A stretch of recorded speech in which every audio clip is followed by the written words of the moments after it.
Welcome, dear listener. You've come to a quiet place, a space beyond time, beyond noise, where ancient winds whisper old stories. Tonight, let go of the world outside. Let your breath slow, let your body soften, and let the myths of the Norse world gently unfold around you. Tales of gods and wolves, of stars and storms, of fate, of fire, and of sleep. Let's journey softly now into the old world.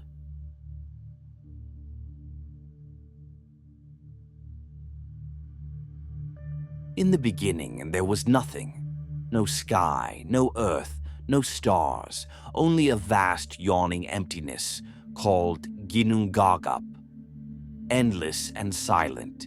To the north there was Niflheim, a realm of ice and mist. To the south, Muspelheim, a land of fire glowing with the heat of creation. And where these two forces met, something stirred. From the melting ice, life began to take form. A great being emerged, Ymir, the first of the giants, and from the sweat of his skin, other frost giants were born. Then came Audhumla, the primeval cow, who nourished Ymir with her milk. She licked the salty ice, and from it emerged Buri, the first god. Buri had a son, Bor, and Bor took a giantess for his wife. Their children were the first of the Aesir gods, Odin, Vili, and Ve. Odin and his brothers looked upon Ymir and saw chaos. They slew him, gently in the telling, and from his body the world was shaped. His flesh became the earth, his blood the seas, his bones the mountains, his skull the sky, and his brain the drifting clouds. From sparks of Muspelheim the stars were hung, and so the world was born. Midgard, the realm of men, surrounded by seas, held safe by the mighty serpent Jormungandr, coiled around its edge. Above, they built Asgard, home of the gods. Beneath it all, the roots of the great ash tree, Yggdrasil, stretched wide, and the 9 realms were set in motion. In the early days of Asgard, not all gods were of one kind.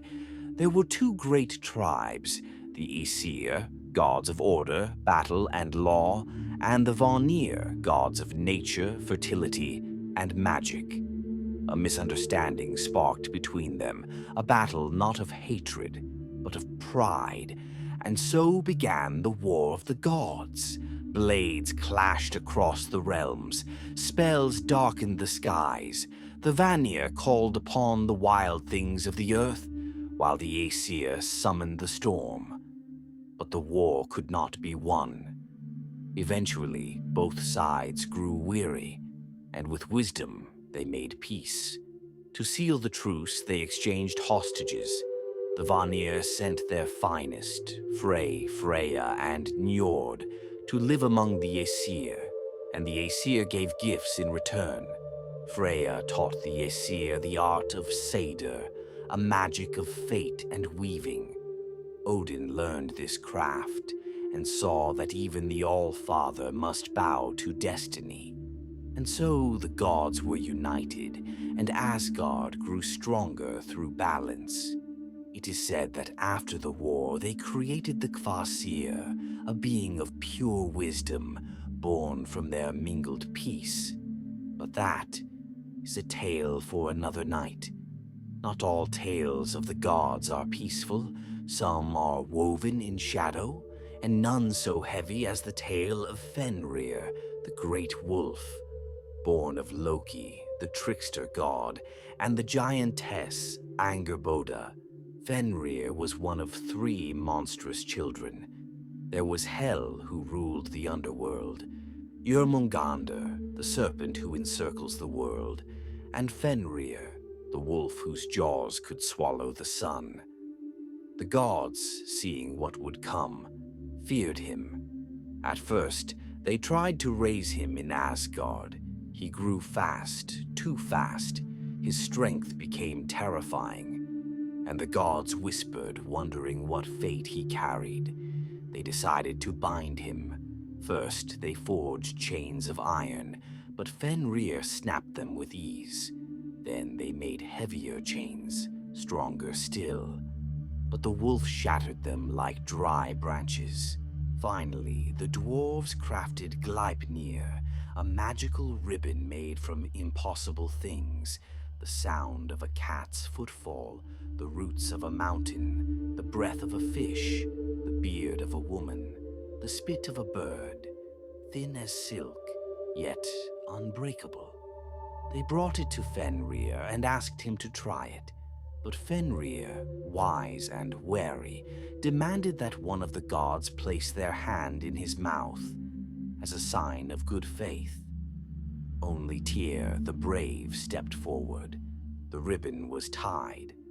The wolf struggled and found himself bound, and in fury he bit off Tyr's hand. The gods sighed with sorrow, for they had bound fate, but they had not stopped it. Fenrir waits still, they say, his mouth foaming, his rage growing, until the day of Ragnarok, when all bonds shall break. But that time is not yet, for now the wolf sleeps, and so may you. In the center of all things rises a tree, Yggdrasil, the world tree. Its roots dig deep into fate, its branches touch the stars.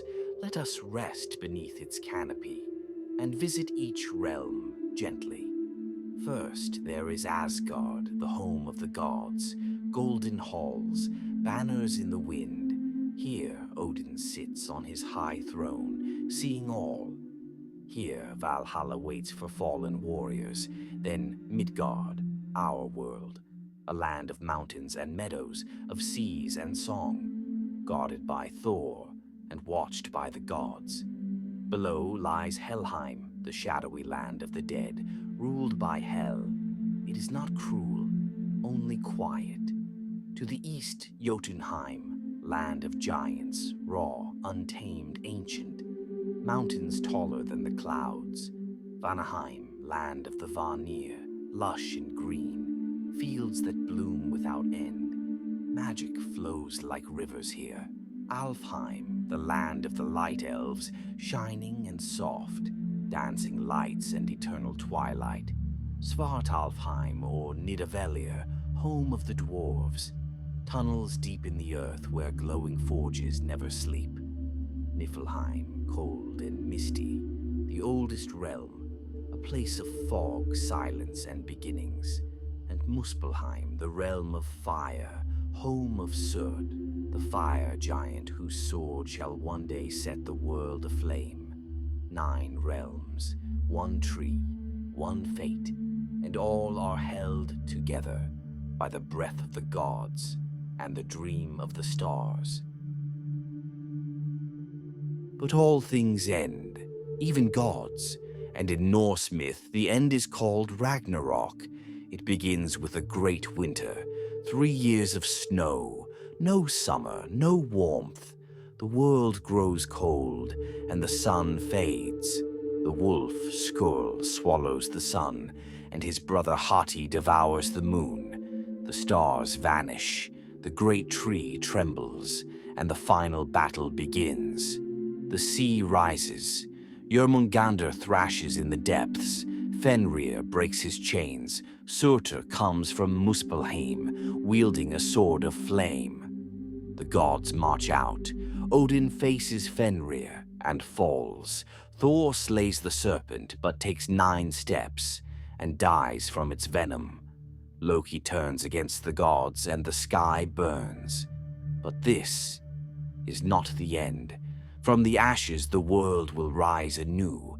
A new sun will shine. The fields will bloom. The surviving gods will return. 2 humans hidden in the branches of Yggdrasil will begin the world again. And so, the cycle turns.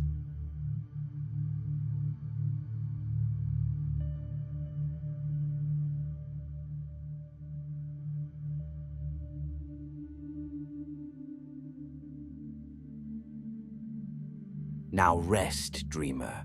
The stories are old, but they live in you now. You've walked with gods, you've stood beneath stars, you've seen the end and the beginning. Let sleep carry you now as softly as the wind through the pines. The wolf is still, the fire is low, the gods are dreaming, and so may you. Sleep well,